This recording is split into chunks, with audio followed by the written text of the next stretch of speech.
Bonjour à tous. Nous sommes ravis de vous retrouver pour cet atelier de dernière partie de la journée. Ravis que l'on puisse terminer cette journée avec vous.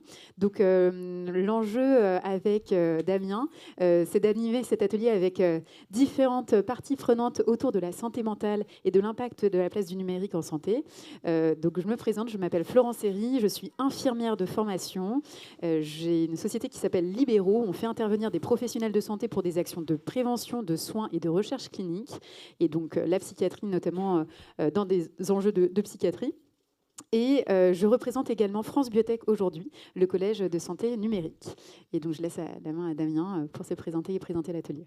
Bonjour à tous, je suis ravi d'être là. Je suis Damien Dubois, je suis cofondateur des Patients s'engagent, qui est une plateforme qui valorise l'engagement des patients sous toutes ses formes et toutes ses modalités. Et je suis aussi consultant pour accompagner toute cette dynamique de l'engagement patient. Je suis ravi d'être là aujourd'hui parce que la santé mentale est un des sujets justement où l'engagement des patients a été fort, notamment, on le sait, c'est les premiers qui ont formalisé la fiche de poste de médiateur santé paix en santé mentale, par exemple. Et bah, c'est vrai aussi dans le... Ah, je pense que le micro marche... Je ne sais pas si le micro marche mieux. Il marche mieux si je me penche un peu comme ça, j'ai l'impression. Et donc la santé, comme dans le reste de la santé mentale se réinvente grâce aux applications, aux chatbots, à toutes les solutions. Et avec également des risques en termes de mésusage, de dépendance, de désinformation. L'IA en tant que telle a également un vrai impact qui sera à questionner sur la prise en charge, mais ça ne sera pas le cœur de notre sujet aujourd'hui, mais on va forcément l'évoquer un petit peu dans le contexte actuel. Et dans notre atelier, on va explorer les innovations, leurs impacts, mais aussi les dérives observées sur le terrain et surtout les leviers pour aller plus loin ensemble. Faire de ces outils une aide sûre, éthique et réellement au service de la santé mentale des patients, des proches, des équipes. On va décliner le sujet sous des angles pratiques, médicaux, organisationnels et institutionnels, notamment dans le contexte de la reconduction de la grande cause nationale santé mentale. On en parlera un petit peu. Et on gardera bien sûr un temps d'échange avec vous en fin de session pour que vous puissiez réagir et poser vos questions. Et d'ailleurs, je reprécise aux intervenants qu'au-delà des questions qu'on va leur poser, ils pourront bien sûr réagir aussi à ce que diront les uns les autres pour que ça soit constructif, efficace. Et je te repasse la parole, Florence, pour le premier temps d'échange, le premier angle d'attaque justement sur notre sujet. Oui, merci Damien. On a décidé de commencer l'atelier par une première partie très pratico-pratique, c'est-à-dire concrètement des solutions numériques qui sont au service des patients et du grand public, avec notamment Boris qui va présenter Minday et se présenter également, et Samuel de la MGEN. Donc c'est à vous la main. Concrètement, est-ce que du coup, Boris, vous pouvez présenter la solution que vous avez mise en place, la genèse, et quelques chiffres clés aujourd'hui de l'impact de cette solution? Bonjour, ça fonctionne? Bonjour à tous. Donc oui, Boris. Donc moi je représente une entreprise qui édite une application de santé mentale qui s'appelle Minday, qui a été lancée il y a un peu plus de 3 ans. Et nous, en fait, le parti pris, donc c'est une application qui s'adresse au grand public, comme tu le disais. Nous, notre constat de départ, c'était que les gens sont un peu perdus quand il s'agit de leur santé mentale. Ils sont souvent mal informés, mal sensibilisés. Ils ne savent pas trop par où commencer. Ils ont du mal à aller consulter des professionnels, que ce soit parler de leur santé mentale à leur médecin généraliste ou aller voir un psychologue ou un psychiatre. Et donc, toute la connaissance qu'on a accumulée en santé mentale, aujourd'hui, elle est assez peu disponible. Elle reste plutôt entre les mains de professionnels qui ont du mal à la diffuser. Et en fait, on s'est dit, il y a peut-être matière à changer la manière dont on va parler de santé mentale et dont on va intéresser les gens à ce sujet et dont on va les accompagner.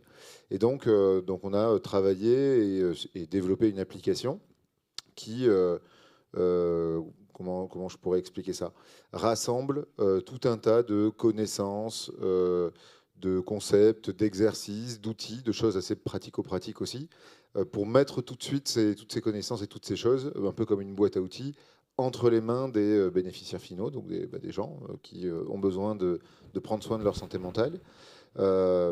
Et donc, sans aller tout de suite vers de la mise en relation avec un professionnel.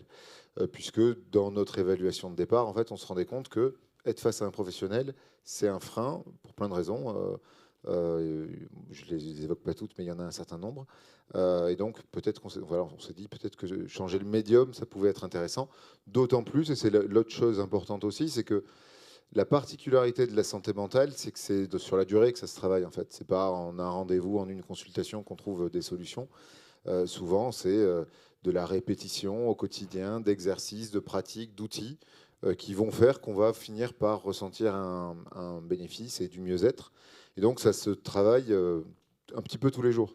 Et donc, ça va un peu à contresens, en quelque sorte, de consultations qui se font, je ne sais pas, bon, pour les plus réguliers, par exemple, toutes les semaines avec un psy, mais pour beaucoup de patients qui consultent des professionnels de santé mentale, c'est une fois tous les mois, une fois tous les 2 mois. Et en fait, le travail doit se continuer entre les consultations. Voilà. Donc, nous, c'est une application aussi relais qui permet de faire des choses au quotidien et de travailler, etc. Et donc, ça se présente avec des vidéos, des exercices, des vidéos, des audios, des outils, des exercices, des journaux d'écriture. Il y a de la méditation, il y a de la cohérence cardiaque, il y a des exercices de visualisation, il y a de l'auto-hypnose, il y a toute une panoplie en fait, qu'utilisent des psychologues et des psychiatres qu'on a vraiment intégré dans une expérience digitale mobile. Et donc l'utilisateur suit un parcours, suit un cheminement en fonction de sa thématique. Et nous, on couvre vraiment une vaste étendue de sujets avec plus de 60 programmes qui vont du stress à l'anxiété, à la dépression, à des problèmes relationnels, des addictions, des problèmes de sommeil, etc., etc. Donc la santé mentale au sens large. Et donc voilà, donc on a lancé ça il y a 3 ans, un peu plus de 3 ans, en se disant, le plus simple, c'est peut-être de valider notre concept auprès directement des usagers, donc du grand public. Et donc le modèle, nous, il est assez simple. Le modèle initial, c'est on a fait de la promotion de cette application et puis on permet aux gens de la découvrir et si ça leur plaît, de s'y abonner. Et donc c'est un forfait d'abonnement, un petit peu comme tout un tas d'applications, voilà, dans un univers un peu connexe au nôtre. Une app comme Petit Bambou, par exemple, qui propose de la méditation. Bon, nous, on propose beaucoup plus de choses que simplement de la méditation, mais c'est un univers qui est un peu connexe au nôtre. Et donc, un peu de la même manière, on peut s'y abonner et disposer de l'application complète. Et donc voilà, ce qui est intéressant, c'est que sur les 3 dernières années, c'est une appli qui a été téléchargée en France, je ne sais plus exactement, mais un peu plus d'1 million de fois. Donc ça valide l'intérêt des gens pour des solutions d'un nouveau type, une nouvelle manière de prendre en charge sa santé mentale. Au total, on a dû avoir 100 000 personnes qui se sont abonnées, ce qui montre aussi que les gens sont prêts d'une certaine manière, à payer de leur poche pour prendre soin de leur santé mentale. Et en termes de résultats et de à quoi ça leur sert, on mène de plus en plus d'études et donc on travaille aussi avec des complémentaires santé, notamment le groupe MGEN, qui a décidé de mettre à disposition notre application à ses adhérents, qui dans ce cas-là n'ont pas à payer pour l'application. Et on a mené notamment dernièrement, c'est les plus élaborés qu'on ait pu faire, des études d'impact sur qu'est-ce que ça génère in fine. Et donc, ce qu'on a mesuré notamment, c'est est-ce que les gens se saisissent facilement de ce type de service. Ça, on a eu une réponse plutôt positive, puisqu'on a eu plusieurs milliers de demandes avec une seule action de communication qui montre que les gens sont prêts à adopter ce type de service-là. Ensuite, on a regardé est-ce qu'ils l'utilisent dans le temps. Enfin, déjà, est-ce qu'ils adhèrent à ce qu'on leur propose, à l'expérience en quelque sorte. Et ça, on était plutôt aussi positivement surpris. Grosso modo, il y a 1 personne sur 2 qui adhère à la démarche qu'on lui propose, ce qui pour un service numérique est un énorme taux d'adoption. Et ce qu'on a vu aussi, c'est qu'ils l'utilisent dans le temps. Ce qu'on a remarqué dans notre étude, c'est on a, après 6 mois d'utilisation, encore à peu près 1/3 des participants qui l'utilisent de manière hebdomadaire. Ensuite, on a remarqué qu'ils l'utilisaient de manière assez intensive, puisque la moyenne d'utilisation, c'est environ 5 fois par semaine et environ 12 minutes par connexion. Donc ça représente environ 1 heure par semaine dédiée à sa santé mentale, ce qui est pas mal. quand on sait que le grand public fait pas grand-chose pour en prendre soin. Et puis ce qu'on a mesuré aussi, c'est quel est l'impact d'un point de vue santé. Et donc on a mis en place des indicateurs au début, au milieu et puis à 6 mois d'utilisation qui permettent de mesurer le niveau de bien-être, le niveau d'anxiété, le niveau de dépression, le niveau d'épuisement professionnel. Et globalement, sur tous ces indicateurs-là, ce qu'on a pu mesurer, c'est qu'en moyenne, on arrivait à réduire les symptômes d'anxiété d'environ 30%, réduire les symptômes de dépression d'environ 30%, réduire le niveau d'épuisement professionnel d'environ 15% et augmenter au global le niveau de bien-être d'environ 30%, avec une linéarité entre plus les gens utilisent finalement l'application, plus ils améliorent ces différents indicateurs. Donc voilà, hyper encourageant pour une jeune société encore comme nous qui essaye de faire de la santé mentale un peu autrement et nous, c'est notre conviction, c'est que la santé mentale de demain, elle doit être portée par des professionnels, mais aussi portée par des outils. Et comme je le disais, à la fois être capable un professionnel, dresser un diagnostic, mettre en place un plan d'action, mais aussi dans le quotidien des outils pour accompagner ce plan d'action et s'assurer que ça se passe pour de vrai en quelque sorte. Et donc voilà, donc on a des super résultats qui montrent en tout cas que des outils comme nous, qui ne sont pas forcément, et ça aussi c'était important que je le dise, pas dans l'imaginaire de l'IA qui va tout remplacer, qui va tout bouleverser.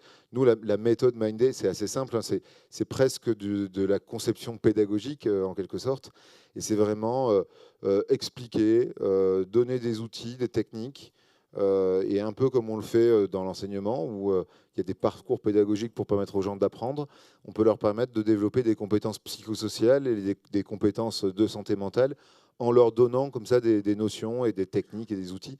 Et donc voilà, c'est pas rocket science en quelque sorte, c'est plutôt du bon sens et des choses bien faites, mais ça marche. Super, merci beaucoup Maurice, c'est très concret. Et du coup, Samuel, pour rebondir sur... alors, pourquoi avoir aussi mené cette expérimentation, c'est pas une expérimentation, c'est un projet en expérimentation, d'accord.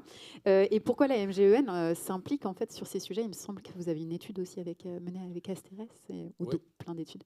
Oui, tout à fait. Alors, peut-être juste pour rappeler, parce que MGEN, on nous connaît beaucoup comme assureur santé, mutuelle, initialement des enseignants, et puis aujourd'hui, première mutuelle de la fonction publique. On est aussi acteur de soins. On a des centres de santé, en particulier des centres de santé mentale. Donc la préoccupation sur la santé mentale, c'est une préoccupation depuis de très longues années. Et là, on a souhaité aller un peu plus loin, notamment parce que on a souhaité s'intéresser plus à l'employeur et donc aux actifs. Et donc on a effectivement mené une étude avec le cabinet qui s'appelle Asterès, donc vraiment une étude économique. Parce qu'on s'est rendu compte qu'on n'avait pas d'éléments pour pouvoir mesurer le poids de la santé mentale de manière très concrète d'un point de vue économique. Qu'est-ce que ça pèse pour les employeurs? Donc cette étude, d'abord, elle n'a pas été facile à faire parce qu'il a fallu aller chercher des données, toutes ne sont pas complètement disponibles, mais néanmoins en croisant différentes sources, le cabinet a réussi à montrer que le poids de la santé mentale globalement en France, c'est 25 milliards. Alors 25 milliards, hein, quand on est à la recherche de sous pour boucler le budget de l'État, on sait que ça pèse, c'est conséquent. Et sur ces 25 milliards, il y a presque 8 milliards qui concernent les employeurs. Alors pourquoi? Comment? Parce que quand une personne a un trouble de santé mentale, elle peut être amenée à s'absenter. Et l'absentéisme, c'est une source de perte de revenus pour les entreprises. On sait aujourd'hui, différentes études, hein, c'est pas encore complètement clair, il faudra aller plus loin, mais que la santé mentale, c'est une des causes, peut-être une cause première maintenant d'absentéisme chez les employeurs. Et de plus en plus, nous, on est amené à travailler avec les employeurs au travers de contrats collectifs d'assurance. Donc notre préoccupation était celle des adhérents et des patients, et elle est devenue aussi celle de l'employeur. D'où ce chiffrage. Pour les complémentaires santé, c'est 3 milliards. Donc ce n'est pas neutre non plus. Évidemment, le poids le plus important est porté par l'assurance maladie. Fort de ce constat, on s'est dit, qu'est-ce qu'on pourrait faire en plus? Comment on peut aller plus loin? Bon, c'est bien de prendre en charge les patients, et il faut continuer à le faire. On continue à le faire, bien entendu. Mais qu'est-ce qu'on pourrait faire en amont? Et comment on pourrait le faire différemment? D'où ces expérimentations qu'on mène. Donc là, Boris a très clairement présenté celle que l'on fait avec Menday et on souhaite aller plus loin encore cette année. On l'a fait aussi avec d'autres applications du type Hello Better sur l'insomnie. On parlera peut-être un petit peu du sommeil. Donc là, c'était vraiment sur un sujet très spécifique. On voulait tester aussi le chaînage avec les médecins pour qu'ils puissent faire une prescription électronique. Ça a bien marché, c'est plus compliqué. Néanmoins, on attend encore les résultats définitifs, mais c'est très encourageant. Et donc, Menday, pour nous, c'était l'idée de pouvoir proposer une solution qui soit généraliste, qui ne soit pas conçue comme intrusive, mais qui soit conçue comme un premier niveau. Moi, je parle plutôt de bien-être mental, plutôt pour bien différencier. On n'est pas sur du médical, on n'est pas sur une thérapie numérique. Malgré tout, on s'est dit, c'est bien construit et on aimerait regarder quels sont les résultats. Et c'est comme ça qu'on a... Minday avait déjà calculé le score WOOS sur la santé en général, et puis avait déjà des indicateurs sur l'anxiété, la dépression. Donc on s'est servi de ces indicateurs et puis on les a un peu peaufinés. Et ce qu'on souhaite, c'est aller encore plus loin dans l'avenir pour pouvoir croiser avec nos données de consommation médicale les assurés adhérents, puisque pour nous, ils sont à la fois, on les couvre en régime obligatoire et en régime complémentaire. Quels sont les traitements, qu'est-ce qu'ils prennent, et puis avant, pendant, après, qu'est-ce que ça change, quoi. Et donc ça, ce sera le vrai enjeu plus tard. Et je dis plus tard, pourquoi? Parce que c'était beaucoup de travail, mais on a conçu avec notre fondation un entrepôt de données de santé. On a obtenu les autorisations qui vont bien. On a mis en place des règles et des techniques qui permettent la pseudonymisation des données. Donc voilà, l'étape supplémentaire, j'espère que ce sera cette année, ça va être de pouvoir croiser et de pouvoir montrer quel est l'impact réel, concret sur la santé des personnes, comment ça se traduit, sur quel type de sujet, est-ce que c'est moins, plus de consultations médicales, on peut avoir des effets contre-intuitifs aussi. À partir du moment où les personnes se préoccupent de leur santé, c'est peut-être pas un gain à court terme, c'est peut-être un gain moyen, à long terme. En tout cas, nous, en tant qu'acteurs mutualistes, on est convaincus que tout ce que l'on pourra faire ira dans un sens qui sera positif dès lors qu'on le fait bien, on le fait sérieusement. Et donc ça, c'est vraiment notre préoccupation, c'est de le faire aussi avec des acteurs de santé. D'où le parcours de soins que j'expliquais avec Hello Better.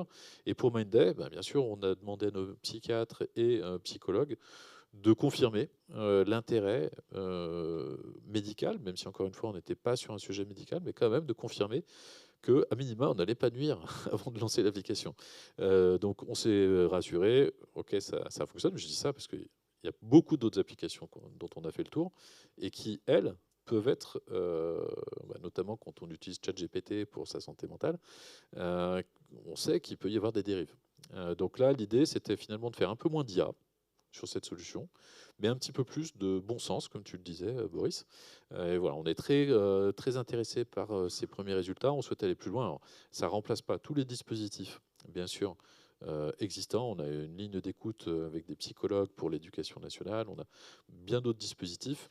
Cela continue d'exister. L'humain est essentiel. Les applications ne vont pas remplacer les êtres humains. Je préfère le dire parce que souvent la grande question. Mais cette complémentarité, elle est à travailler, elle est à faire évoluer. Donc on a encore beaucoup d'idées, beaucoup de sujets qu'on va tester cette année et puis dans les prochaines années. Super, merci beaucoup. Peut-être rebondir sur justement le sujet médical, l'interface entre bien-être mental et la complémentarité, justement, elle est revenue dans vos deux bouches. Docteur Bauchier, cette complémentarité, vous la voyez aussi dans les solutions qui peuvent arriver à l'hôpital, avec votre vision pragmatique hospitalière, avec une question plus générique. À quels besoins répondent ces solutions et qu'elles sont en adéquation avec les usages des professionnels que vous êtes? Bien, merci de me donner la parole. Alors, la première chose que je voudrais faire, c'est vous donner une définition entre santé mentale et psychiatrie, parce que, disons, pour savoir de quoi on parle quand même. Bon, la psychiatrie, c'est une discipline médicale où on prend en charge les pathologies qui ont souvent une forte composante sociale. Alors, les grandes maladies, vous en entendez parler, dépression, maladie bipolaire, schizophrénie, les addictions, les troubles anxieux généralisés. Bon, la santé mentale, c'est pas ça. Alors, psychiatrie, 13 millions, quand même, de patients pris en charge. La santé mentale, la définition, c'est le socle du bien-être et qui est aussi, c'est important de le dire, le reflet d'un bon fonctionnement collectif. Et on l'a vu au moment du Covid, en fait, tout le monde peut être vulnérable. Et c'est ce qui est bien, parce que ça a interpellé les pouvoirs publics qui se sont dit on a une épidémie, finalement, de troubles anxieux, d'états dépressifs, parce qu'en fait, tout le monde peut être vulnérable. Et si l'environnement est néfaste, comme aujourd'hui on le voit, disons, c'est pas seulement des problèmes de personnalité, c'est des problèmes en lien avec l'environnement social. Alors, je vous parle sur les crises, tout le monde les connaît, climatiques, internationales, les pandémies, etc. Donc financières, c'est vrai que ça fait beaucoup de crises. Et donc ça fait effectivement, ça touche la santé mentale, qui entraîne, chez les sujets qui n'auraient pas développé de maladies mentales, de pathologies psychiatriques, disons une souffrance psychique. Donc voilà. Et donc ça fait forcément une augmentation très nette des besoins de la population en termes de nécessité, en termes d'urgence. Bon. Ça, c'est la première chose. Deuxièmement, c'est quantitativement. C'est vrai que c'est énorme. 13 millions de personnes, santé mentale, beaucoup plus. Ça peut être carrément la moitié de la population. Ce que disait Samuel, il faut bien prendre en compte les coûts. 25 milliards. Mais c'est première cause d'invalidité. Deuxième cause d'arrêt maladie de congé longue durée. On voit bien, c'est en termes de poste d'assurance maladie, psychiatrie et santé mentale, c'est entre le cancer et les maladies cardiovasculaires. On se demande pourquoi les politiques ne prennent pas plus en compte. Alors, c'est vrai que c'est bien. On est en deuxième année. On est en deuxième année de grande cause santé mentale. Mais on vous posera la question à chacun sur ce que vous en attendez je veux dire, c'est très bien, compte tenu des enjeux. Parce que pour répondre à ça, il faut dire au niveau des enjeux, il y en a 5. La première, c'est, même si pour vous peut-être c'est valable, mais pour beaucoup de gens, malade un jour, malade toujours. On reste sur une incurabilité de la maladie mentale qui crée effectivement, disons, un repoussoir, c'est-à-dire une vision très négative. Bon, il n'y a qu'à voir les 2 livres qui sont sortis sur Le bal des folles où Mon nom est Elisabeth, qui sont écrits sur des événements d'il y a 2 siècles. Le problème, c'est que les jeunes qui disent ça, moi, que je vois en consultation, ils ont l'impression que c'est arrivé hier. Donc, ils se disent, si je vous vois, c'est ce que vous disiez très justement. De voir un professionnel, ils vont m'enfermer. Alors que ce n'est pas du tout la psychiatrie actuelle. Donc, premièrement. Deuxièmement, donc, sur cette stigmatisation, il y a beaucoup à faire. Il y a beaucoup déjà qui ont été faits l'année dernière. Il faut aller plus loin. Ça entraîne, autrement, ce report d'accès aux soins. Et donc, l'accessibilité sur lequel... Donc, la représentation, l'accessibilité. Troisième élément, la psychiatrie, vous savez, a eu une organisation de soins qui nous a été enviée, je le dis, dans le monde entier. Mais il y a 60 ans. Bon, voilà, c'est quand même, il faut le dire, il y a 60 ans. Depuis, le lot a coulé sous le pont. Et donc, aujourd'hui, on est en 2026. Ce que je peux vous dire, parce que je suis missionnée dans le cadre d'une mission très spécifique sur les jeunes, on y reviendra, sur le repérage et l'orientation des jeunes, sur des dispositifs adaptés d'intervention précoce. Aujourd'hui, la France, je vais dire, regorge d'innovation. Il y a, disons, énormément de nouvelles technologies, de nouvelles innovations. Et ce qui se passe, c'est que les uns et les autres sont les uns à côté des autres sans savoir que l'un fait l'autre. Donc on a une absence de cartographie, un empilement de structures qui fait que l'usager, il est perdu. Et je vais vous dire, même les professionnels, ils ne savent même pas. Donc troisième chose. Quatrième chose, c'est l'innovation et la recherche. C'est-à-dire on peut faire énormément, disons Vanessa, sur la recherche, beaucoup, et qui permettrait quoi? Non seulement la qualité de vie au travail, mais même ailleurs, et la qualité des soins, disons, et qui permet aussi un accès aux soins beaucoup plus rapide. Et enfin, j'ai peur d'oublier une chose, c'est la question de la prévention. C'est-à-dire au niveau de la prévention, on voit bien, un peu dans ce que vous avez dit d'ailleurs, la prévention, ce n'est pas que du domaine de la santé, c'est la prévention, elle se fait avec des collaborations inédites. Donc, comme on a les rapports avec le numérique, on peut avoir des collaborations avec les musées, on fait des prescriptions muséales, des prescriptions sportives, et puis on peut faire des prescriptions numériques. Donc, ce que je veux dire, c'est en mettant ces 5 éléments, ça vous montre aussi qu'au niveau du numérique, on attend ça. C'est-à-dire qu'aujourd'hui, c'est un allié incontournable, un outil complémentaire qui peut nous aider, sur modifier les représentations de la maladie mentale, 2, faciliter une accessibilité par une cartographie, une représentation des différentes structures. Et donc, ça, effectivement, si on ne l'a pas, il faut des outils numériques pour nous faciliter ça. 3, justement, pour essayer de tenir profit et partie de toutes ces innovations pour éviter un empilement, mais permettre une logique de parcours. Et 5, sur l'innovation et la recherche. Donc, je voudrais m'arrêter une seconde sur les jeunes. Sur les jeunes, alors on l'a vu, vous en entendez parler, mais on voit bien, on est en même temps avec ces jeunes sur une épidémie de solitude. Alors, il y a eu l'histoire des réseaux sociaux. Bon, je veux dire, c'est pas les réseaux sociaux le problème. Le problème, c'est l'état des jeunes. Les jeunes aujourd'hui sont en situation de détresse qui entraîne un sentiment profond de solitude. Ça a toujours existé. Hein. C'est pas qu'aujourd'hui en 2026, mais beaucoup plus important et qui est aggravé aussi par le contexte. Je parlais des facteurs d'environnement, par aussi la dépression des parents. Parce que, disons, les parents aussi s'y retrouvent pas, donc ils se retrouvent dans cette situation. Donc, un problème de guidance parentale, un problème d'isolement social, donc ils s'enferment sur les réseaux, et c'est pas lié qu'au réseau, et puis lié après à des plateformes qu'il faut savoir sécuriser. Ça, c'est pas de mon domaine, c'est de votre domaine. Mais donc, on voit aussi que le lien avec les jeunes peut aussi être facilité grâce à des visios, à ChatGPT, à des serious games ou avec des jeux qu'on organise. Et donc, peut-être que je reprendrai la parole après pour évoquer la question aussi des atouts du numérique au niveau purement thérapeutique. Mais on voit bien aussi que dans le contexte actuel de l'organisation des soins, où il ne faut pas nier, la psychiatrie traverse une crise importante, mais je dirais c'est une crise aussi de maturation, une crise d'évolution, une crise aussi d'innovation. Le numérique peut certainement être un atout à condition qu'il soit bien sûr garanti dans un cadre éthique. Et je le dis, moi je suis membre du comité consultatif national d'éthique où il y a un groupe interface cerveau-machine. Je veux dire, à partir du moment où on donne les éléments de qualité, des éléments de sécurité et des éléments bien sûr d'humanité, le numérique peut être, disons, un allié avec un atout indéniable. Vous le disiez aussi avec un des leviers qui est la formation des professionnels. Il y a encore un manque de formation. Comment aller plus loin sur cette formation, cet accompagnement? On pourrait parler aussi de la formation, sensibilisation des usagers, d'ailleurs.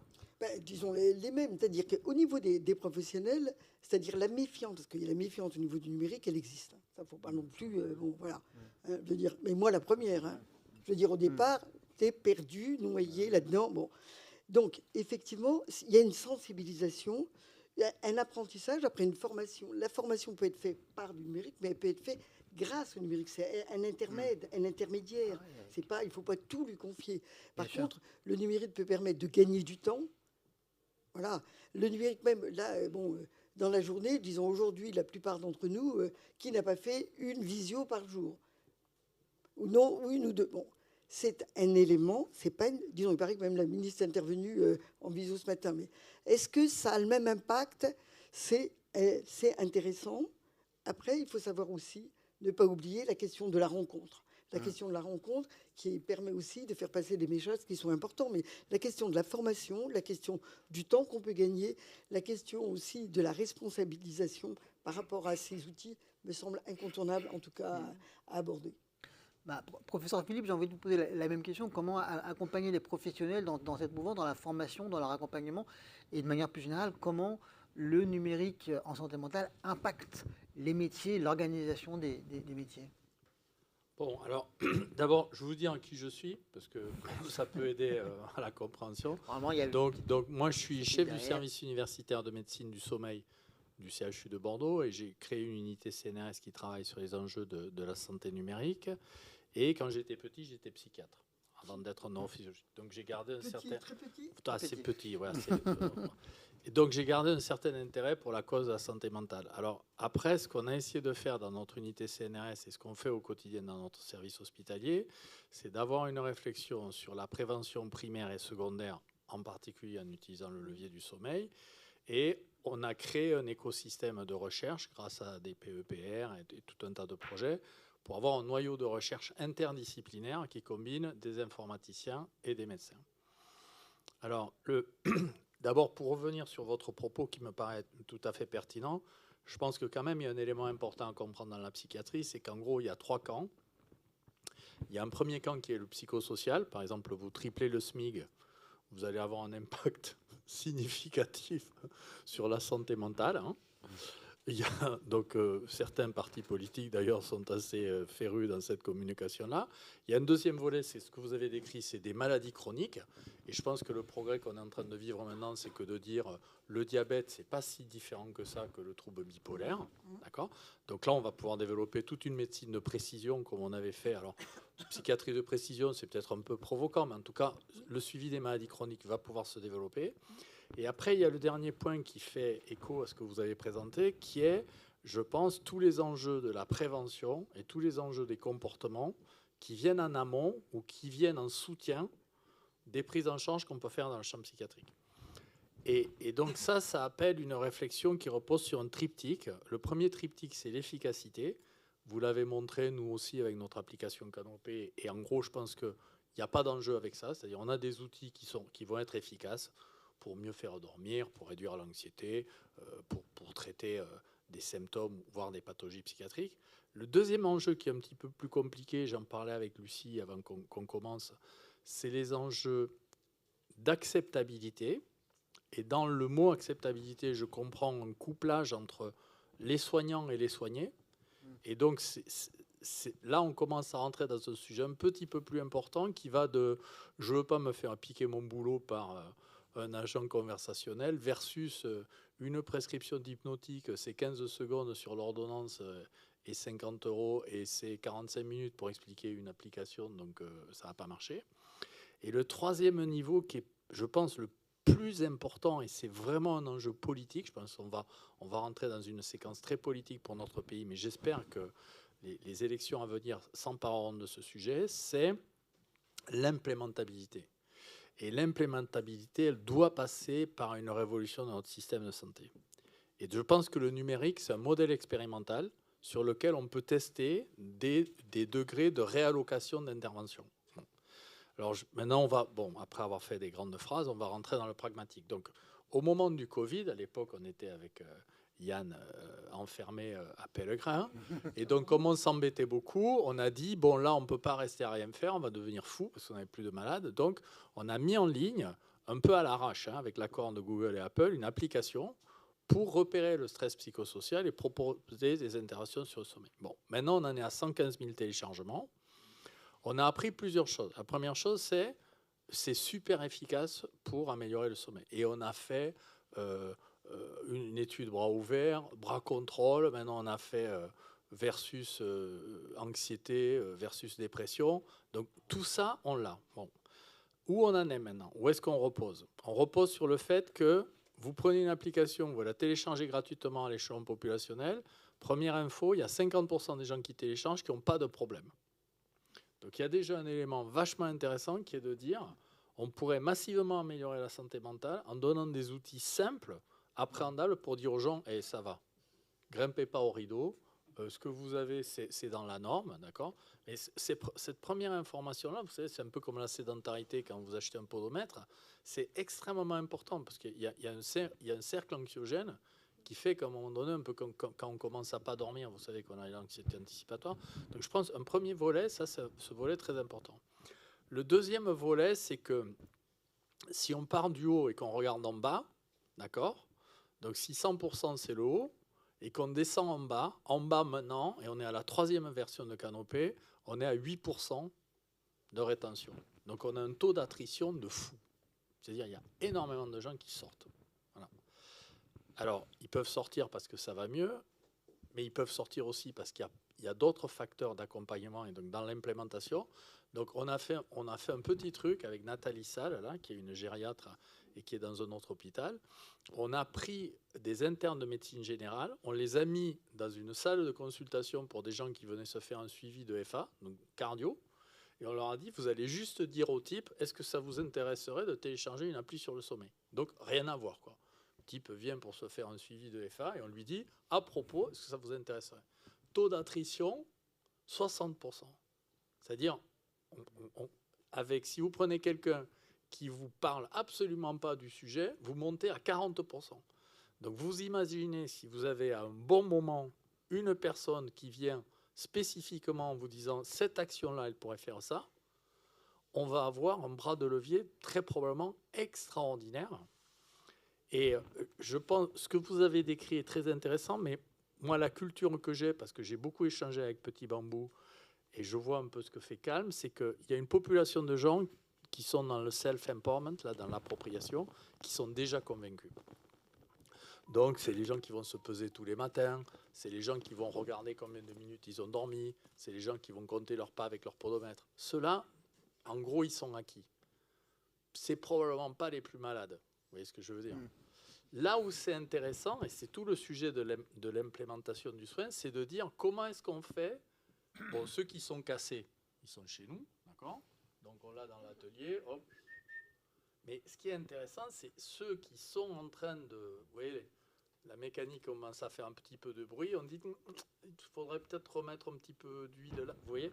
Et je pense que cette prévention-là, et le sommeil, c'est un très bon exemple, c'est extrêmement important. Et donc, comment est-ce qu'on fait pour s'approprier ça ? Donc, dans les recherches qu'on a développées, on s'est positionné sur les réseaux sociaux. Donc, moi, j'ai un compte Instagram, pr.philippe. Je vous engage à vous abonner, 50 000 followers. Mais, La promo est faite. Alors attendez, vous allez voir le truc, hein, parce que c'est un billard à X bondes.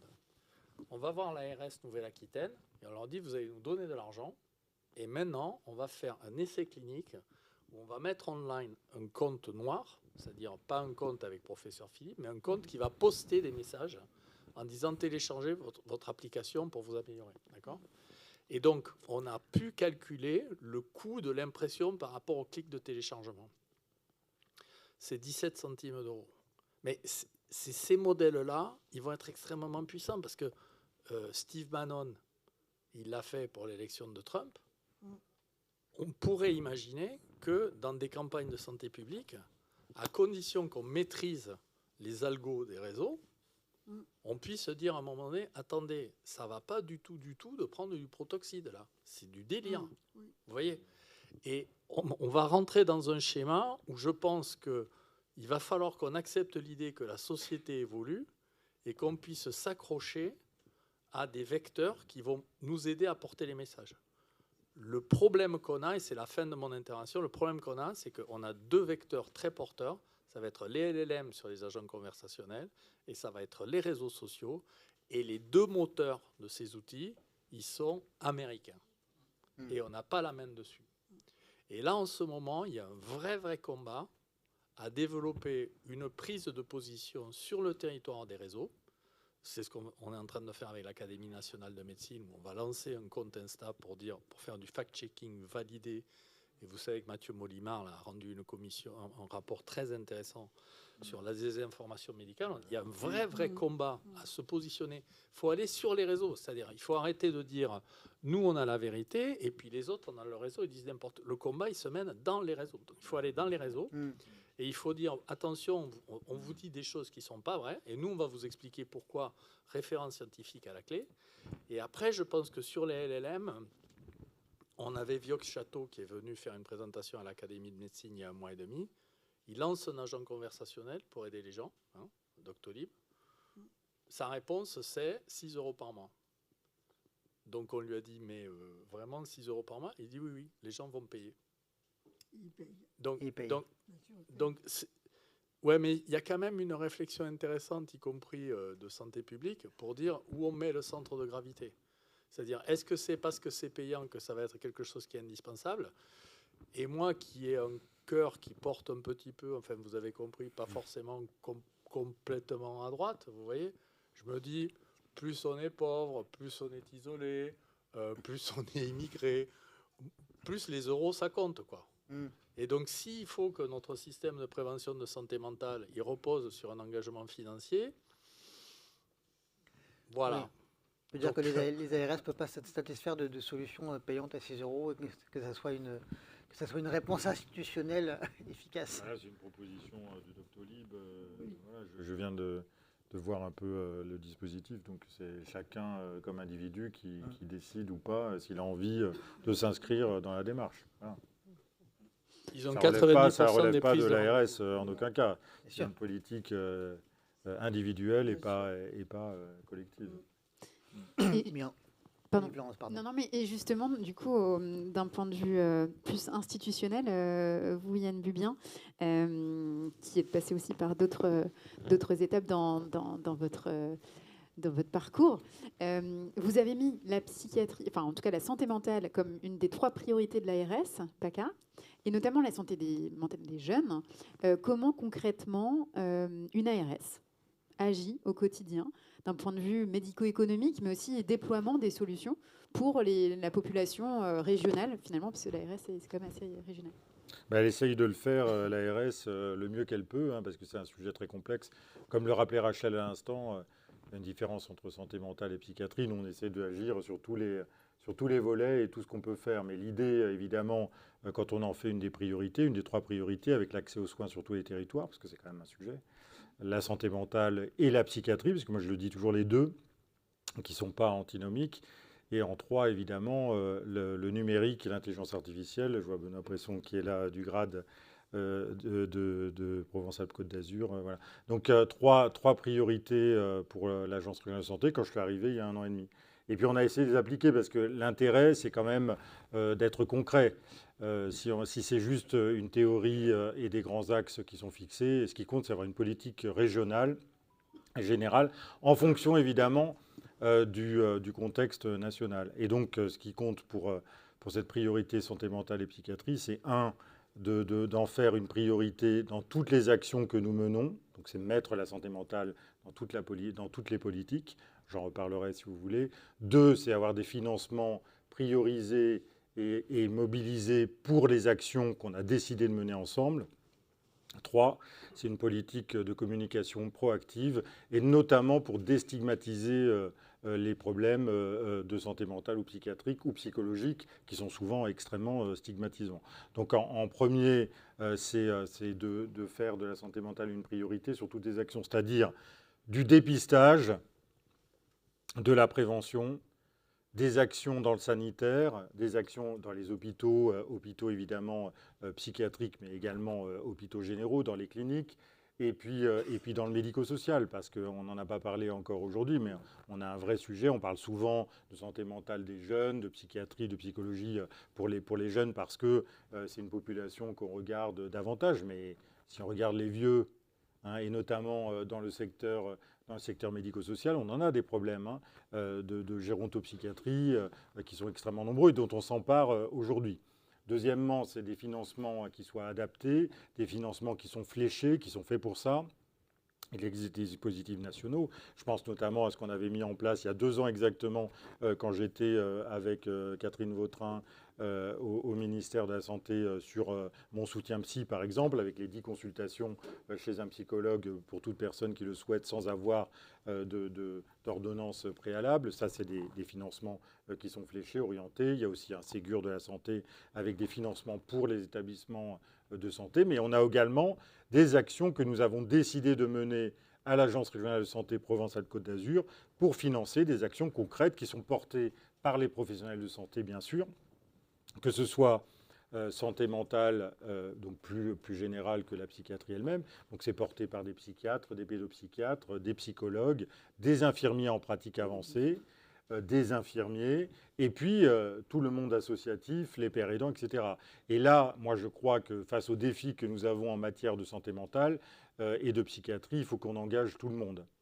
Aujourd'hui, ça ne peut pas être que le sujet des psychiatres, Rachel Baucher le sait parfaitement, ni des pédopsychiatres, c'est les psychologues, c'est les pères aidants, ce sont les infirmiers en pratique avancée en psychiatrie qui marchent extrêmement bien aujourd'hui. On voit bien en première intention, ça fonctionne très bien, et dans le travail qui est mené avec évidemment des médecins, ça fonctionne très bien, avec les médecins généralistes, parce qu'il ne faut jamais oublier que quand on a un problème de santé mentale, on va d'abord voir un médecin généraliste ou en tout cas un professionnel de santé de ville avant d'aller chez un psychiatre, chez un psychologue.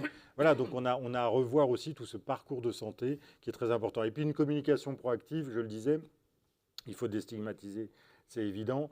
Mais moi, je crois qu'on a plein de moments où on peut le faire. Vous savez, il y a un nouveau concept là qui est anglo-saxon, mais qui marche extrêmement bien en matière de prévention. C'est le MEC.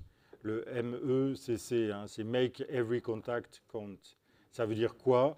Ça veut dire, et ça marche extrêmement bien, c'est prouvé, il y a beaucoup de littérature là-dedans, c'est qu'à chaque moment où vous voyez un professionnel de santé, quel qu'il soit, que ce soit votre infirmier, votre psychiatre, le pharmacien, voilà, c'est que ce contact, il va compter et que vous allez pouvoir faire une action de prévention. C'est cette multitude répétée qui va vous permettre d'accéder aux soins et de vous engager dans un dispositif de prévention, un dispositif de soins, par exemple de vous faire vacciner alors que vous êtes peut-être réticent. Si vous l'entendez par votre médecin, par votre infirmier, par votre pharmacien, et bien, au bout d'un moment, vous allez quand même y réfléchir, vous renseigner et vous mettre là-dedans. Et donc ça marche extrêmement bien. Et je crois qu'on peut avoir une politique très, très active en matière de santé mentale et de psychiatrie. D'ailleurs, moi, je le fais, je fais une petite pub. Voilà un ouvrage que nous avons sorti avec Rachel, d'ailleurs, Santé mentale et psychiatrie, avec une réflexion menée avec des psychiatres et des professionnels de santé. Ça me rapporte 0 €, donc c'est pour ça que je fais la publicité. Mais ce que je veux dire, c'est qu'on peut le faire chacun à son niveau et qu'aujourd'hui, face aux défis que nous avons, il faut que tout le monde s'engage, les professionnels, les associations, également les citoyens, les collectivités territoriales qui sont particulièrement impliquées dans ce sujet parce qu'aujourd'hui, en santé mentale comme en prévention, il faut faire de l'aller vers. Il faut aller vers les populations qui en ont le plus besoin. On a parlé des jeunes, mais ça peut être des populations défavorisées à certains endroits. Ça peut être des personnes isolées. Ça peut être des personnes dans le milieu médico-social. Voilà, donc c'est une action commune et collective. Et avec quelle place dans le sujet du numérique qui nous occupe aujourd'hui, dans ce schéma, quelle place pour le numérique en termes de vous positionner en ARS pour l'accompagner, pour l'encadrer, pour éviter les dérives, pour que ça soit efficace, pour que ça soit en adéquation avec les usages. Comment vous faites justement le lien entre ces différentes orientations en intégrant le numérique en santé mentale? Alors, on a entendu juste avant le docteur Rachel Baucher et le professeur Pierre Philippe, les deux avec qui j'ai travaillé, qui sont des spécialistes de la psychiatrie et du sommeil. Et là, on a des personnes qui connaissent bien ces sujets-là. Mais il ne faut pas oublier que les professionnels de santé, la plupart du temps, et notamment, il y a eu une étude assez intéressante il y a 3-4 ans sur 600 psychiatres qui montrait, et internes en psychiatrie, qui montrait qu'il y avait une grande réticence de la part des professionnels sur le numérique, sur l'intelligence artificielle, parce que voilà, on n'a pas envie de confier non plus ses patients à un outil d'intelligence artificielle, ça peut faire peur, ou bien tout ce qu'on voit sur les réseaux sociaux ou à la télévision, en plus c'est un sujet. Donc il y a d'abord quand même une réticence qu'il faut quand même entendre, parce que si on ne l'entend pas, on ne peut pas arriver, on arrive avec ces solutions, etc. Ça peut être les meilleures du monde, si on n'a pas d'un côté la méthodologie, la volonté d'y aller, et surtout la pratique, l'usage, quelque chose qui marche, et dans lequel on a confiance. Et moi, je crois qu'on est capable de créer à la fois des outils extrêmement performants, numériques, d'intelligence artificielle, mais qui rassurent aussi, parce qu'on est capable de faire de la qualité, de la sécurité et du partage avec certains. Donc je crois qu'il ne faut pas en avoir peur. Il y a une phrase de Churchill que je cite souvent et que j'adore. Quoi, tu voulais me la prendre? C'est ça? Tu la connais? On ne prend pas par la main. Voilà, c'est ça. Si vous ne prenez pas le changement par la main, il vous prendra par la gorge. Et effectivement, c'est vraiment ça le sujet. Aujourd'hui, il faut qu'on s'embarque. Et pour s'embarquer, il faut d'abord la preuve. C'est ce que fait Pierre Philippe, parce que moi, j'ai suivi tous ses travaux, et notamment tous ces agents conversationnels et tout ce qu'ils pouvaient faire. Voilà, il y a des preuves scientifiques, il y a des chercheurs, il y a des publications, on voit un peu ce qui fonctionne, il faut rassurer tout le monde. Aujourd'hui, on a un dispositif législatif et réglementaire qui est largement suffisant en la matière. Je vois bien qu'il faut encore ajouter des choses, parce qu'on a toujours l'envie, mais en France, on a à peu près tout déjà. Aujourd'hui, il y a le RGPD, bien entendu, il y a l'I8 Act, pour européen, pour l'acte intelligence artificielle européen qui est en vigueur pour nous et qui encadre. Et je le disais, il faut rassurer les professionnels de santé très tôt, très vite, parce que ça peut aussi, sinon ça peut nous échapper si on a l'impression que ça va aller vers des dérives encore une fois, que l'on voit et dont on nous parle beaucoup. Voilà, donc on a des moyens de faire, mais vraiment, regardons l'usage avant tout. Regardons l'usage des professionnels. Moi, j'ai vu beaucoup de start-up, J'ai vu beaucoup de personnes qui m'ont présenté des projets passionnants. Parce que moi, j'ai toujours été très intéressé par l'innovation, le numérique, l'intelligence artificielle. Quand j'étais à Bordeaux, j'avais fait un cercle de l'innovation justement il y a 10 ans, pour réunir, 10 ans c'était à Angers, et ensuite à Bordeaux, sur le cercle de l'innovation, avec l'idée de réunir les startups, les professionnels de santé et les usagers, patients, etc. Pourquoi? Parce qu'avec une idée très simple, c'est de trouver un usage et trouver une réponse numérique. Si on a juste la réponse numérique, mais qu'il n'y a pas d'usage et que personne n'a envie d'y aller, ou alors qu'on n'a pas confiance, ça ne marche pas très longtemps, hein. Et moi, j'ai déjà vu des startups avec d'excellentes idées ne jamais aboutir parce qu'il n'y avait pas l'usage, il n'y avait pas la demande en face, on ne voyait pas l'intérêt, ou bien c'était redondant par rapport à autre chose. Donc là, on a un travail à mener, nous, y compris à l'ARS, professionnels de santé, start-upers et inventeurs de concepts, financeurs évidemment, parce qu'il faut un moment, il faut bien des finances, hein, et ça ne s'invente pas, et puis l'usage, c'est-à-dire les patients, les citoyens, comment ils vont utiliser cet outil. Je crois qu'on peut le faire. C'est aussi l'idée des grandes tendances de la e-santé. Moi, j'ai connu Jérôme Leleu quand j'étais à Bordeaux, justement, où on parlait de ça sans arrêt. Et on voit bien que c'est tout l'intérêt de cette table ronde, notamment. Et de mettre tout le monde autour de la table. Il manque un intervenant qui ne nous a pas rejoint, mais qui représentait justement les usagers avec Psychodon. Donc j'essaierai de m'en faire le porte-parole dans une question ou deux, mais c'est en effet que tout le monde soit autour de la table. Voilà. Et je connais aussi dans ma pratique. Je pense que aussi, l'idée c'était de pouvoir prendre quelques questions aussi de l'Assemblée par rapport à vos expertises qui sont toutes très complémentaires. Cette année, c'est à nouveau la deuxième année donc, pour laquelle la santé mentale, avec un grand la grande cause nationale santé mentale. Grande cause nationale. Qu'est-ce que ça vous évoque chacun? Le fait que ça soit une deuxième année. Est-ce que c'est un peu un remake, un faux remake, quoi, en gros, ou est-ce que c'est il y a eu des choses qui ont été portées et oui, on est sur une bonne perspective. On est d'accord pour tous en parler. Vous risquez d'être déçus, parce que moi, alors, de ma paroisse d'entrepreneurs et de start-up, etc., je dois dire que je n'ai pas vu grand-chose comme point d'inflexion et comme changement. Donc, j'en attends pas grand-chose, malheureusement. Un double pouce baissé si on le fait pour le... Ouais, bah, quelques campagnes de communication, voilà. Mais honnêtement, nous qui sommes connectés directement à des usagers, et plutôt en volume, etc., on peut dire si on voit des points d'inflexion, des choses. Est-ce que les gens s'intéressent plus au sujet? Est-ce que ça porte ses fruits, en fait, tout ça? Et la réalité, c'est que pas vraiment. Et voilà. Donc, bon, je me suis pas énormément intéressé à cette nouvelle édition de la grande cause nationale. J'espère que pour moi, l'enjeu, c'est, on en a parlé, la déstigmatisation, inciter les gens à s'intéresser un peu plus à ce sujet. Mais je ne crois pas qu'on ait trouvé de manière efficace de bien le faire, quoi. Oui. Moi, je trouve que c'est intéressant, en tout cas, que l'État, la société se disent c'est un sujet qu'il faut considérer et il faut du temps pour le considérer. Moi, ce que je vois, c'est que ça a pris du temps l'année dernière, avant qu'il y ait des premiers colloques qui soient organisés. C'est un sujet, finalement, qui était toujours là, mais qui n'était pas bien appréhendé, parce que, on l'a dit, il y a de la stigmatisation, c'est un sujet dont on n'ose pas trop parler, et en même temps, il y a l'IA, les LLM qui commencent à apporter des solutions. On connaît tous des jeunes, et moi j'ai des filles qui sont dans cet âge-là, étudiantes, qui finalement se renseignent avec ce genre de dispositif. Donc je pense que c'est un sujet vraiment de société et qui nécessite d'y passer du temps pour que ça devienne un sujet de préoccupation majeur, ce qu'il n'est pas encore complètement. Et c'est pour ça qu'on a mené, nous, cette étude économique. Parce qu'il faut faire raisonner, il faut montrer qu'il y a un retour sur investissement.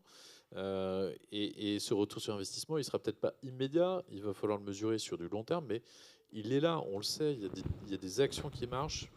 Il faut y travailler pour regarder celles qui sont les plus efficaces, comment on peut y agir en complémentarité. Donc pour moi, c'est un bon signe, ça va dans le bon sens. Et aussi, pourquoi ? Parce qu'il ne faut jamais minimiser l'effet d'éclairage. Et le fait de pointer, ça crée un aspect peut-être de communication, mais quand la communication elle se révèle dans la durée, ça peut commencer à changer les choses.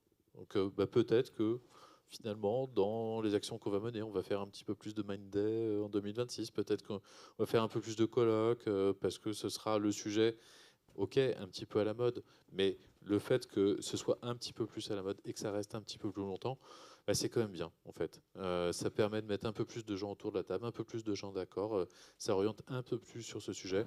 Alors, c'est pas suffisant, hein. Là, on est très clair, donc je partage ton avis, Boris, évidemment, mais c'est un pas dans le bon sens. Voilà. Donc, je le prends comme ça.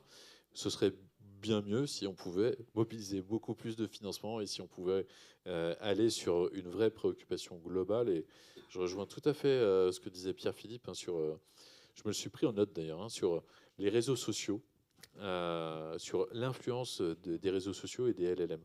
Je pense que là, on est vraiment dans un des sujets majeurs pour les jeunes, mais aussi plus largement. On est de plus en plus nombreux à utiliser ces services-là. Ça influence de plus en plus la société. Donc, je n'irai pas sur le débat politique qui consiste à dire il faut interdire ou pas interdire. En tout cas, je pense que c'est compliqué d'interdire parce qu'il y a toujours des solutions de contournement, on le sait bien dans le digital. Je pense qu'il faut être présent. Je pense que c'est vraiment un des sujets peut-être de travail. Et s'il y a quelque chose qui fait que ça marche, finalement, nos prises de parole communes, hein, je trouve que c'est intéressant parce que dans la complémentarité, on va peut-être trouver des solutions plus imaginatives, plus ingénieuses que ce qu'on aurait pu trouver tout seul. Donc au moins, ça peut peut-être permettre d'avancer dans ce sens-là. Voilà, nécessaire mais pas suffisant. Donc si je résume en 2 mots. Professeur Philippe. Bon, alors, moi, c'est toujours bouteille pleine et bouteille vide. Donc, je partage tout à fait votre avis. Mettre un éclairage, c'est quand même important, parce que ça veut dire on n'oublie pas qu'il y a ça. Bon.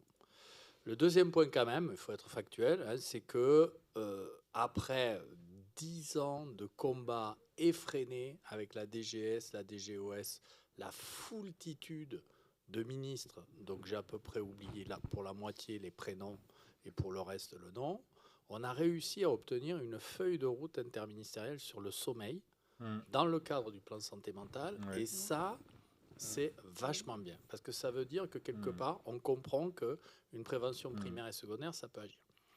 Après, moi, vous avez compris, comme je suis assez proche de la retraite, je me dis qu'il vaut mieux y aller franco. Donc, pour l'instant, là, au niveau politique, qu'est-ce qu'on ne dit pas ? Premièrement, on ne dit pas que l'argent ne va pas résoudre la problématique de la prise en charge des maladies chroniques. C'est débile. Si vous regardez les statistiques avec les projections de patients chroniques qu'on va avoir versus le coût dans le système actuel, c'est injouable. Donc déjà, premier message, c'est de dire le logiciel, il ne marche plus. D'accord ?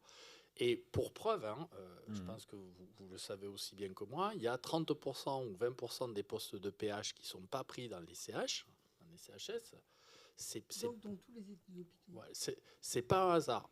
En CHU, il y en a un petit peu moins, mais c'est pas un hasard. Donc le premier message, c'est de dire c'est pas qu'un problème d'argent. Et à ce titre-là, le numérique, c'est quand même une source d'espoir pour dire mais on va absolument pas remplacer par rapport sur un mode compétitif. On va venir au contraire essayer de combler tout ce qui nous manque et qu'on n'arrive pas à faire avec l'humain.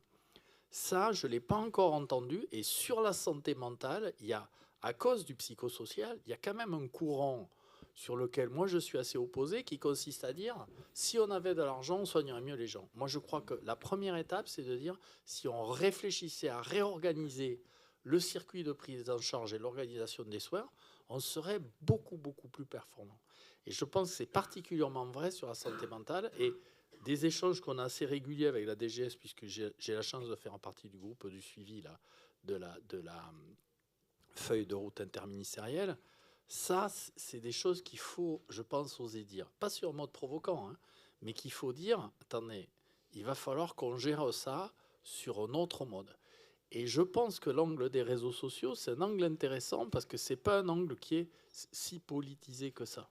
C'est quelque chose où on peut attaquer en disant « Attendez, là, on vous raconte n'importe quoi, vous le gobez comme si c'était la vérité et ça ne va pas. » Donc, mais bon, encore une fois, je pense qu'un peu de stabilité politique, un peu de continuité dans les équipes, ça peut aider.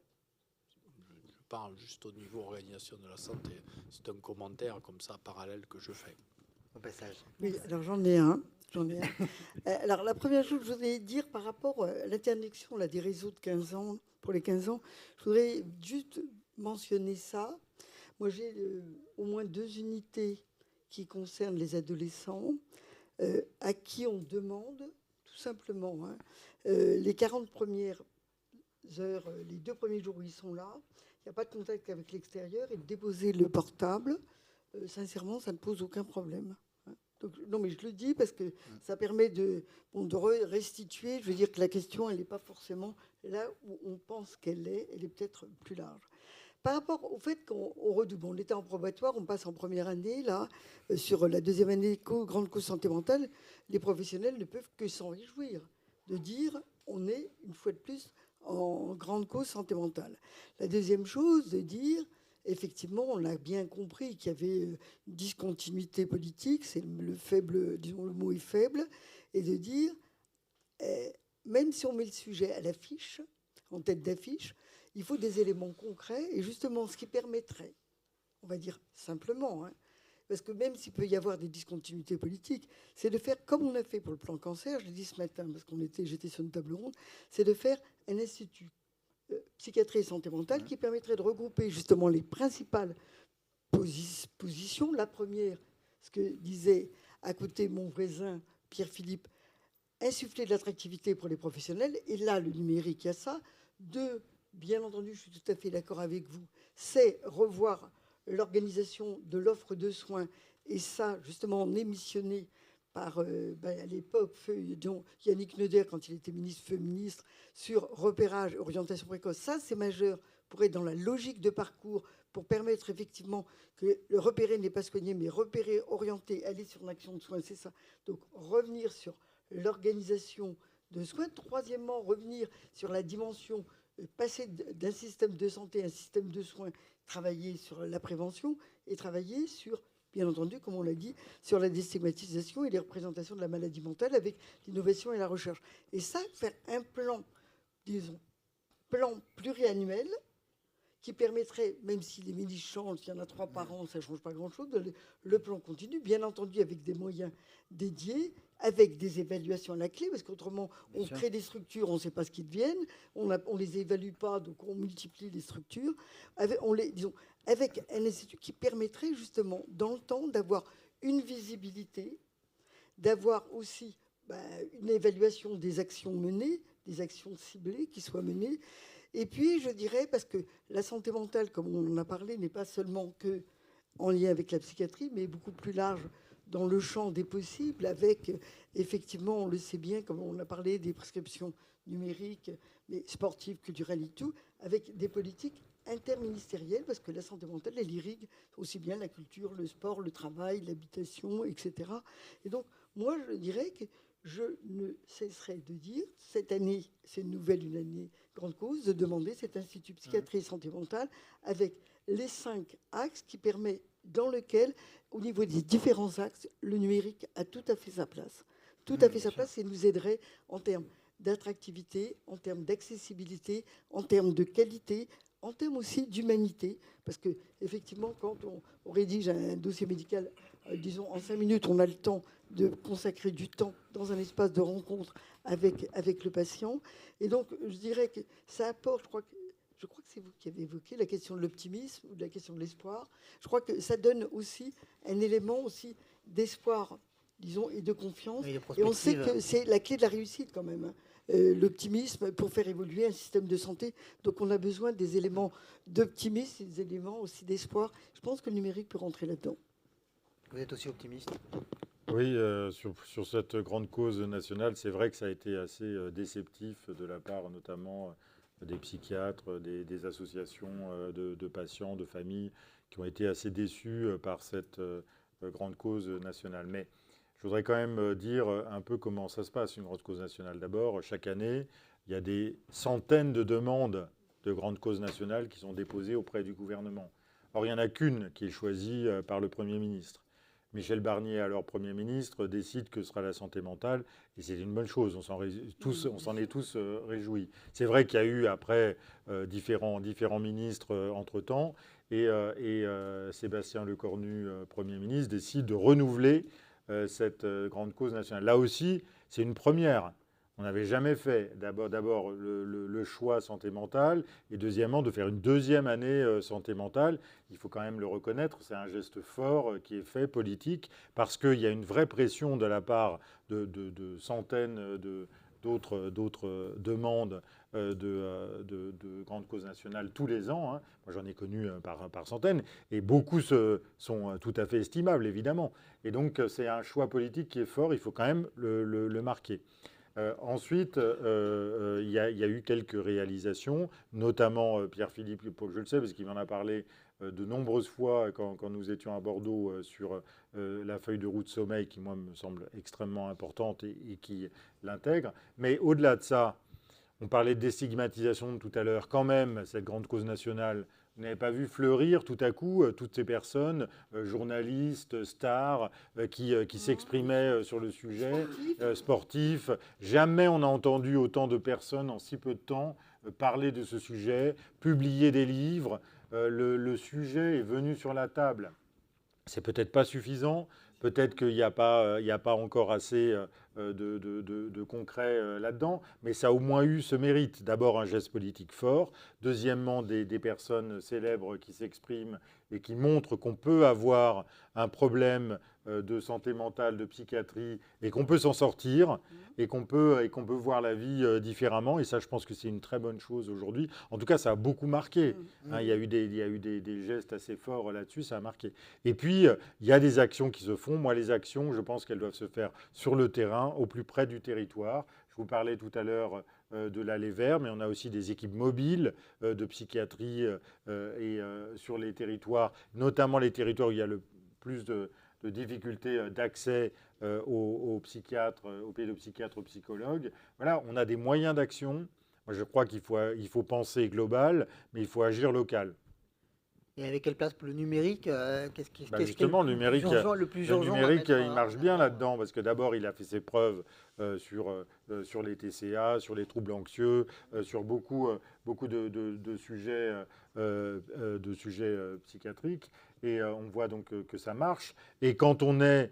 Moi, je pense que quand on est dans un territoire isolé et qu'on n'a pas la chance d'être dans une grande métropole où on a tout ce qu'il faut, eh bien, il faut quand même avoir de la qualité, de la sécurité. Le numérique, il y contribue drôlement. On peut avoir, grâce au numérique, grâce à la télésanté, grâce au télésuivi, grâce à la téléexpertise, on peut avoir des sujets de qualité sécurisés alors qu'on est éloigné d'un lieu de soins ou d'un professionnel de santé. Aujourd'hui, on a tous les outils pour le faire.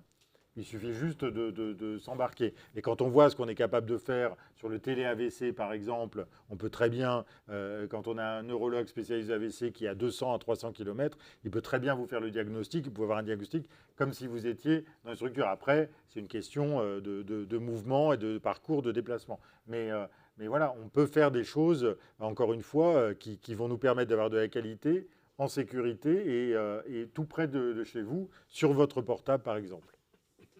Super, merci beaucoup.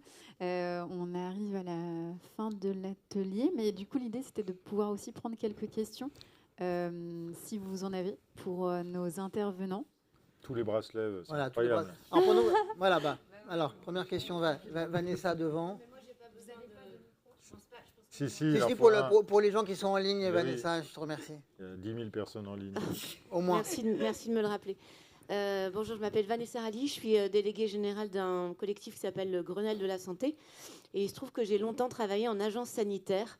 Je ne sais pas si ça parle à certaines personnes, mais voilà, c'est des agences qui sont mandatées par le ministère pour porter certains sujets. Et j'ai donc accompagné 3 plans cancer. J'ai un souvenir qui m'a marqué dans toutes ces années. C'est des démarches de Aller Vert. dont on parle beaucoup aujourd'hui, au travers de bus qui sillonnaient la France pour faire du dépistage, enfin de la sensibilisation au dépistage et de la prévention. Je trouve qu'à l'ère du numérique, peut-être qu'il serait tout simplement bienvenu de revenir à des choses très simples, mais extrêmement nécessaires, qui sont de la proximité. Parce qu'à un moment, la prévention, ça appelle quand même une forme de confiance, ou ça nécessite une forme de confiance qui se mette en place. Et je ne pense pas qu'elle soit toujours totalement engagée avec des éléments qui ne soient que virtuels. Donc voilà, moi j'engagerai nos amis Avenue Duquesne qui conçoivent les politiques et les stratégies là, de remettre un peu de vrai au travers soit des maisons France Santé dans lesquelles il pourrait y avoir des séances de prévention collective et d'accompagnement à la parentalité, soit des bus, comme ça se faisait auparavant. Ça, il y en a. Disons, moi j'ai été saisie par un projet, justement, moi je suis de Nantes, au niveau, alors effectivement, comme partout, aujourd'hui il y a les grandes villes, et disons à côté, il y a des déserts médicaux assez importants, donc dans le Pays de Ré, pour ceux qui connaissent. Et en fait, disons, il y a quelqu'un qui a eu ce projet-là, il m'en a parlé. Effectivement, l'intérêt, c'était au niveau du bus, il y avait une infirmière, ponctuellement une psychologue qui intervenait, mais surtout, disons, une téléconsultation avec un psychiatre, donc qui permettait d'avoir ce binôme. Et ce qui me permet de rebondir sur aussi ce que tu disais, Yann, tout à l'heure, c'est aussi au niveau des téléconsultations, ça permet une continuité des soins. C'est-à-dire, moi, j'ai eu pas mal d'étudiants qui après partaient en Erasmus et je ne sais pas quoi.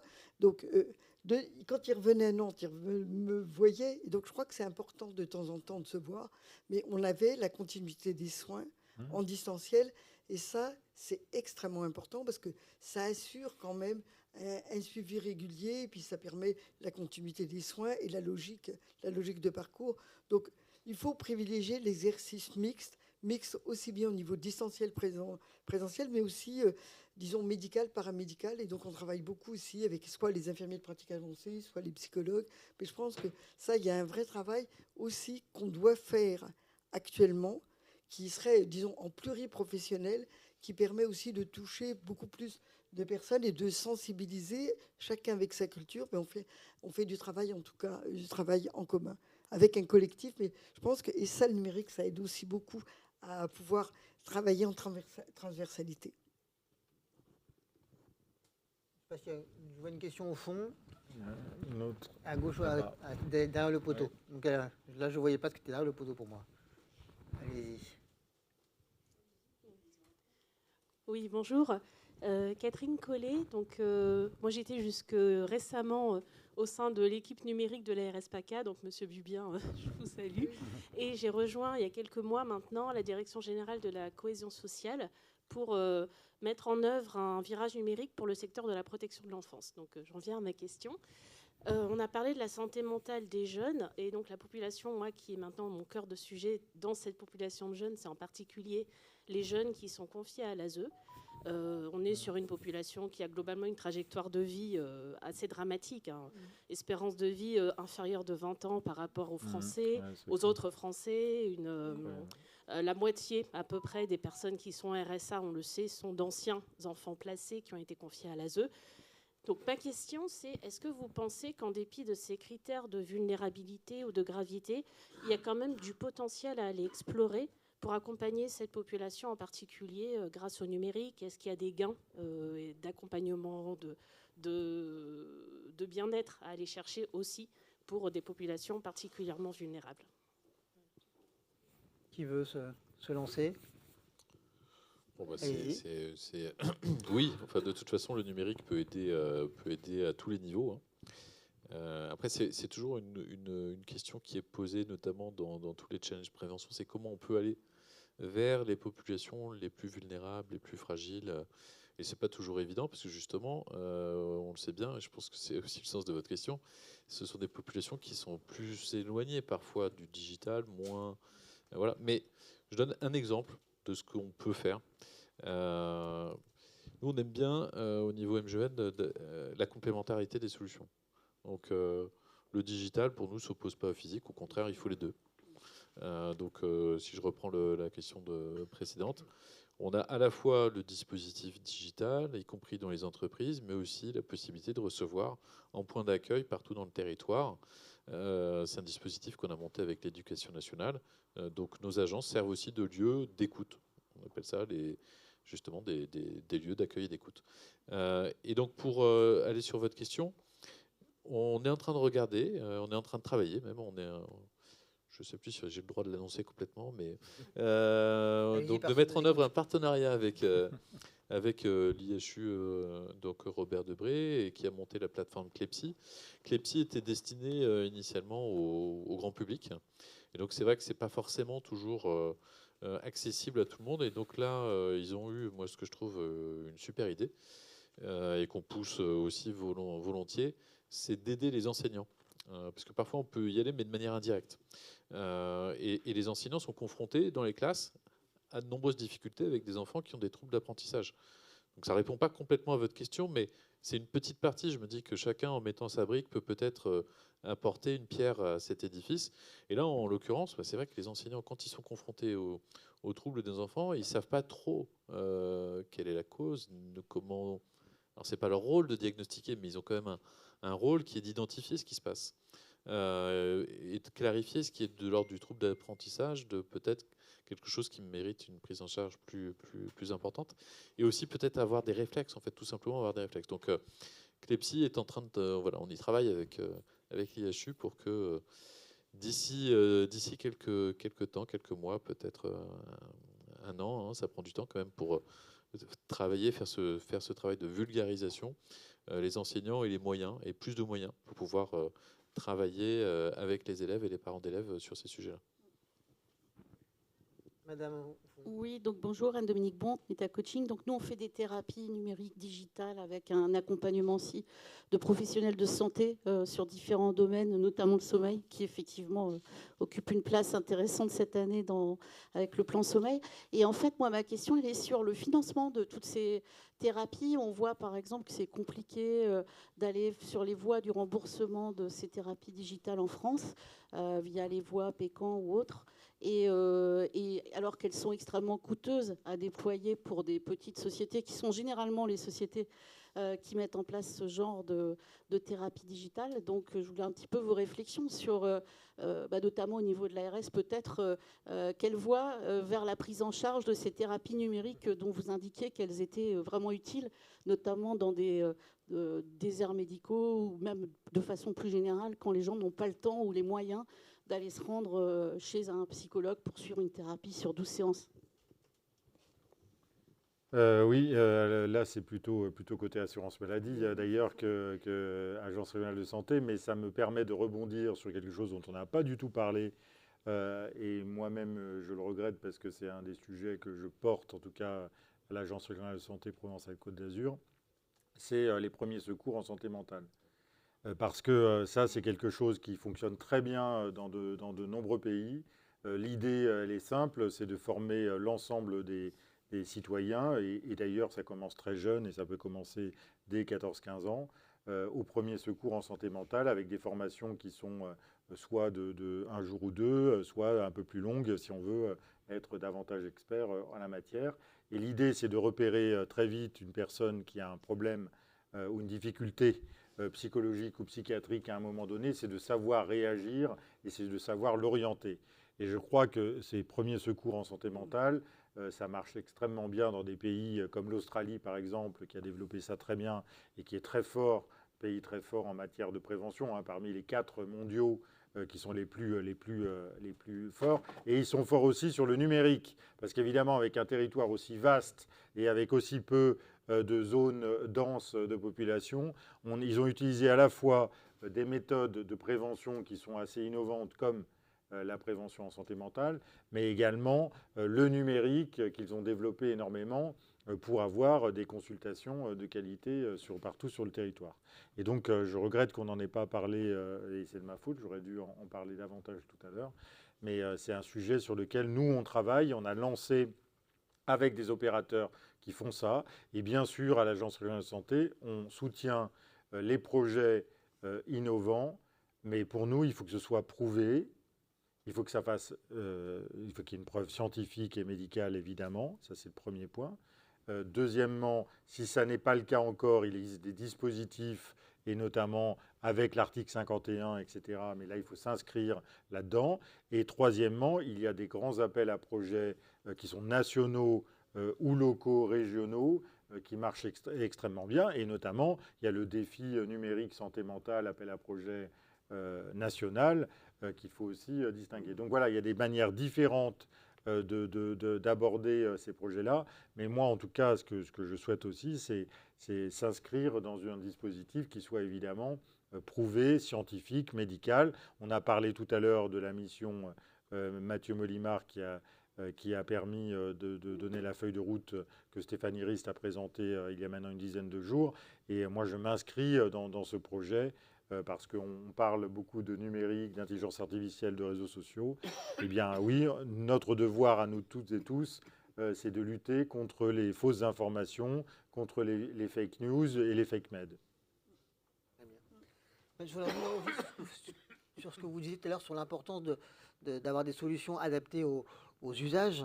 Et en vous reposant la question à vous, à la MGN, comment vous faites dans les solutions que vous accompagnez, que vous soutenez, comment vous assurez de cette adaptation aux usages pour que ce ne soit pas des belles solutions sur le papier mais qui ne correspondent pas aux besoins, et notamment comment vous impliquez, je rajouterai la question, comment vous impliquez les usagers, les patients dans la réflexion, la construction de ces solutions. Oui, je pense, merci pour la question. Ça me permet aussi de rebondir sur la question des thérapies numériques.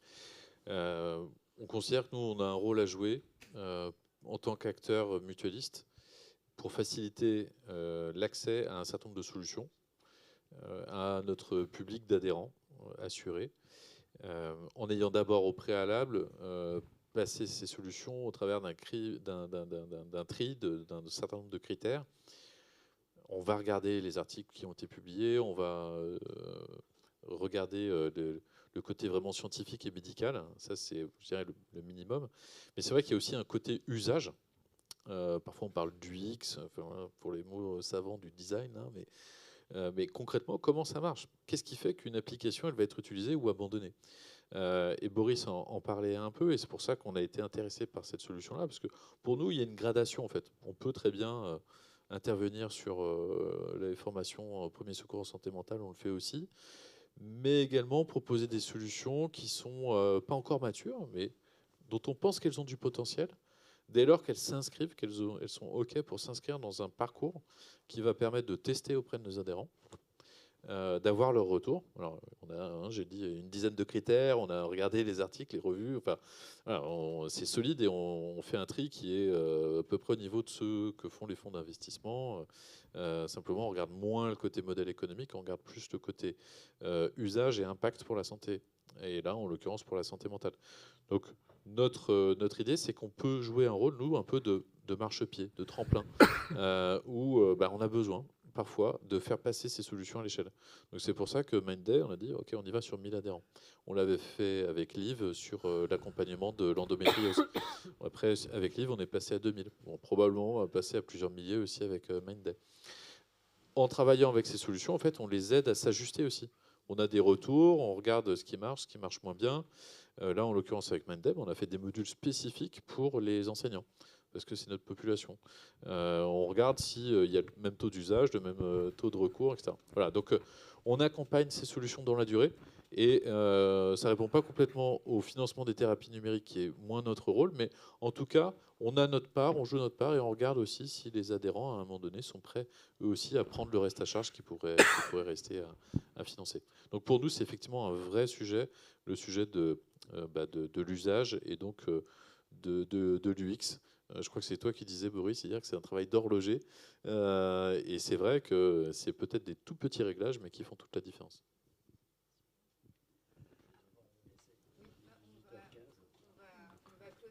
On va être, voilà. 18h15, effectivement, c'était 18h, donc on a pris un peu de retard. On en a profité d'avoir la place d'un intervenant. Est-ce que je peux dire juste un petit mot? Je peux dire juste un petit mot, mais c'est vraiment, c'est juste, disons, c'est pour l'année prochaine.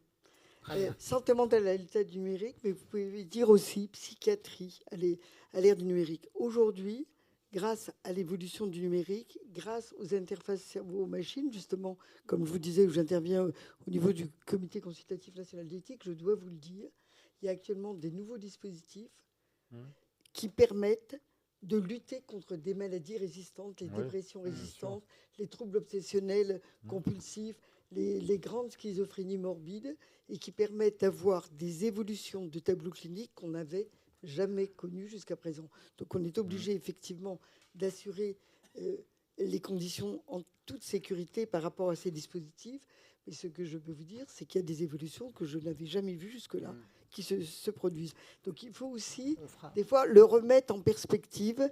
Disons, il y a la santé mentale, avec le numérique qui apporte, disons, certainement un bien-être. Mais je veux dire qu'il y a, par rapport à des grandes pathologies psychiatriques qui entraînent une souffrance extrême, il y a des évolutions, il y a des améliorations des tableaux cliniques, et je tenais à le signaler. On fera passer le message pour que l'année prochaine, il y ait ces éléments, et puis qu'on puisse aussi se donner rendez-vous l'année prochaine pour essayer de voir comment la nouvelle année santé mentale aura fait évoluer les choses. Merci à nos intervenants et bonne soirée à tous.